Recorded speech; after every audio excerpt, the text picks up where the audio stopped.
बच्चों, आज मैं आपको कृतिका सहायक पुस्तक से यूनिट सेकंड में पाठ 2 पढ़ाने जा रही हूँ। आपको ध्यान से सुनना है। पाठ 2, मेरे संग की औरत। यह पाठ एक संस्मरण है। इस पाठ के माध्यम से हिंदी की सुपरिचित कथा लेखिका मधुरा गर्ग ने अपने सगे संबंधियों के जीवन और उनकी कार्यशैली का वर्णन करते हुए जीवन की तमाम विशेष घटनाओं और उहापोह को जन सामान्य के अनुभव क्षेत्र की वस्तु बनाकर प्रस्तुत किया है।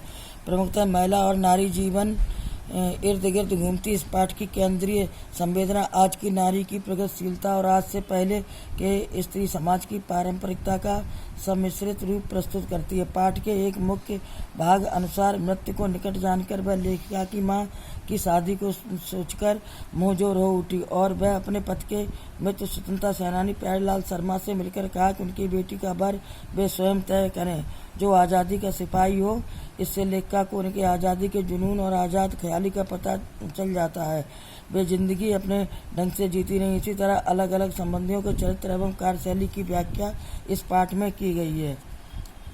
मेरी एक नानी थी, जाहिर है, पर मैंने उन्हें कभी देखा नहीं। मेरी माँ की शादी होने से पहले ही उनकी मृत्यु हो गई थी। शायद नानी से कहानी न सुन पाने के कारण बाद में हम 3 बहनों को खुद कहानियाँ कहनी पड़ी। नानी से कहानी भले न सुनी हो, नानी की कहानी जरूर सुनी और बहुत बाद में जाकर उसका असली मर्म समझ में आया।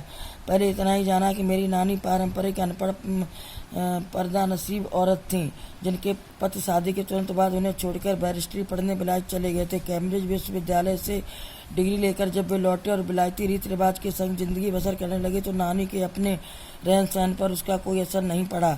न उन्होंने अपने किसी इच्छा आकांक्षा या पसंद नापसंद का इजहार पथ पर कभी नहीं किया। पर जब कम उम्र में नानी ने खुद को मौत के करीब पाया तो 15 वर्ष की इकलौती बेटी मेरी माँ की शादी की फिक्र ने इतना डराया कि वे एकदम मुंहजोर हो उठी। नाना से उन्होंने कहा कि वे पर्दे का लिहाज छोड़कर उनके दोस्त स्वतंत्रता सेनानी प्यारेलाल शर्मा से मिलना चाहती हैं। सब दंग हैरान रह गए। जिस पर्दानसी औरत ने पराये मर्द से क्या खुद अपने मर्द से मुंह खोलकर बात नहीं की थी, आखिरी वक्त में अजनबी से क्या कहना चाह सकती थी। पर नाना ने वक्त की कमी और मौके की नजाकत की लाज रखी। सवाल जवाब में वक्त बर्बाद करने के बजाय फौरन जाकर दोस्त को लिवा लाए और बीवी के सामने पेश कर दिया।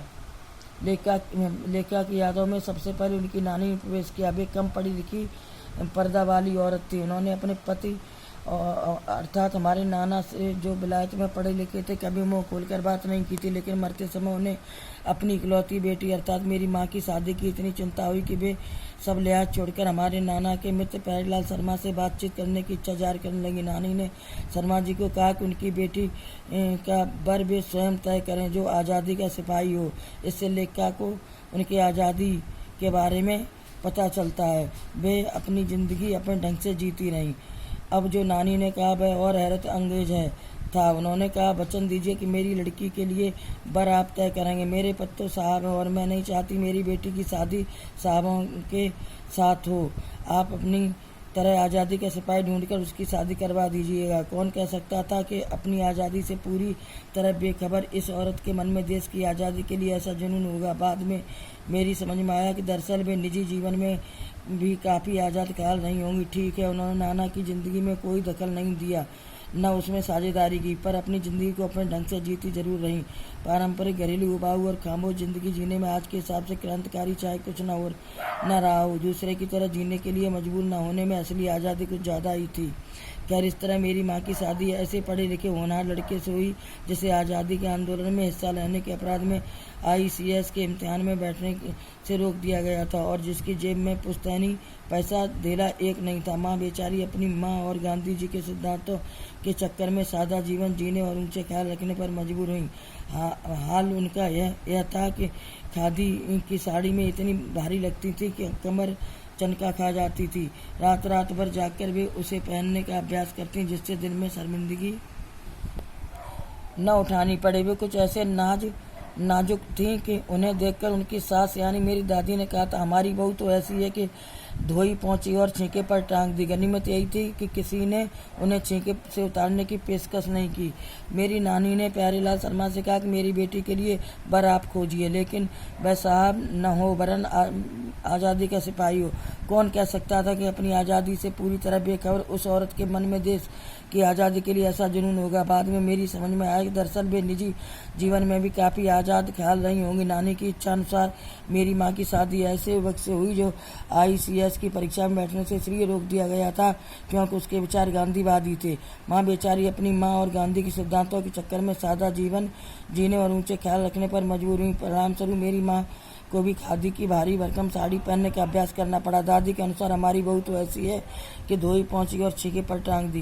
क्यों नहीं कि उसकी दो वजह थी। पहली यह कि हिंदुस्तान के तमाम बासिंदों की तरह उनके ससुराल वाले भी साहबों से खासे अबूत थे और मेरे नाना पक्के साहब माने जाते थे। बस जात से वे हिंदुस्तानी थे, बाकी चेहरे मोहरे रंग ढंग पढ़ाई लिखाई सब में अंग्रेज थे। मजे की बात यह थी कि हमारे देश में आज़ादी की जंग लड़ने वाले ही अंग्रेजों के सबसे बड़े प्रशंसक थे।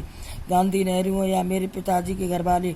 भले लड़का आज़ादी की लड़ाई लड़ते जेब खाली और शौहरत सिर करता रहे, दबदबा उसके साहबी ससुर का ही था। एक आन बान शान वाले साहब ने उनके सिरफरे लड़के को अपनी नाजुक जान लड़की सौंपी। उसके रोमांचक क्या कोई परिकथा होती। नानी की सनक भरी आखिरी ख्वाहिश और नाना की रजामंदी में रोमांचक उपकथाएं थीं जो कहानी के तिलिस्म को और गाढ़ा बना चुकी थी। दूसरी वजह माँ की अपनी शख्सियत थी। उनमें खूबसूरती, नजाकत और गैर दुनियादारी के साथ ईमानदारी, निष्पक्षता कुछ इस तरह घुली मिली थी कि वे परिजात से कम जादुई नहीं मालूम पड़ती थी। उनसे ठोस काम करवाने की कोई सोच भी नहीं सकता था।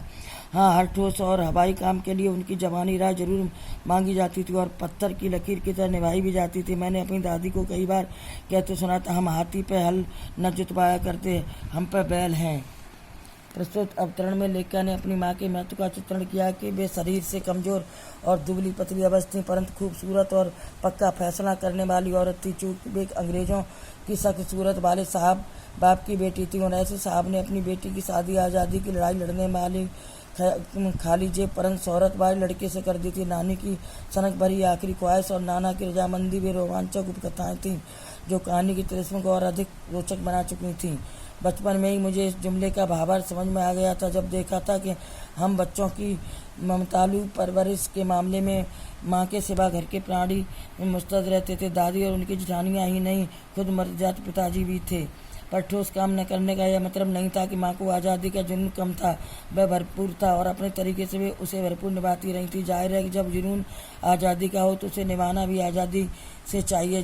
जिससे पूछकर उसके तरीके से नहीं, खुद अपने तरीके से। हमने अपनी माँ को भी भारतीय माँ जैसा नहीं पाया। न उन्होंने हमें कभी लाड किया, न हमारे लिए खाना पकाया और न ही अच्छी पत्नी बहू होने की सीख दी। कुछ अपनी बीमारी के चलते भी वे घबरा कर नहीं संभल पाती थीं, पर उसमें ज़्यादा हाथ उनकी अरुचि का था। उनका ज़्यादा वक्त किताबें पढ़ने में बीतता था, बाकी वक्त साहित्य चर्चा में या संगीत सुनने में, और ये सब बिस्तर पर लेट लेट किया करती थी। फिर भी जैसा मैंने पहले कहा था, हमारे परंपरागत दादा दादी या उनकी ससुराल के अन्य सदस्य उन्हें न नाम देते थे, न उनसे आम औरत की तरह होने की अपेक्षा रखते थे।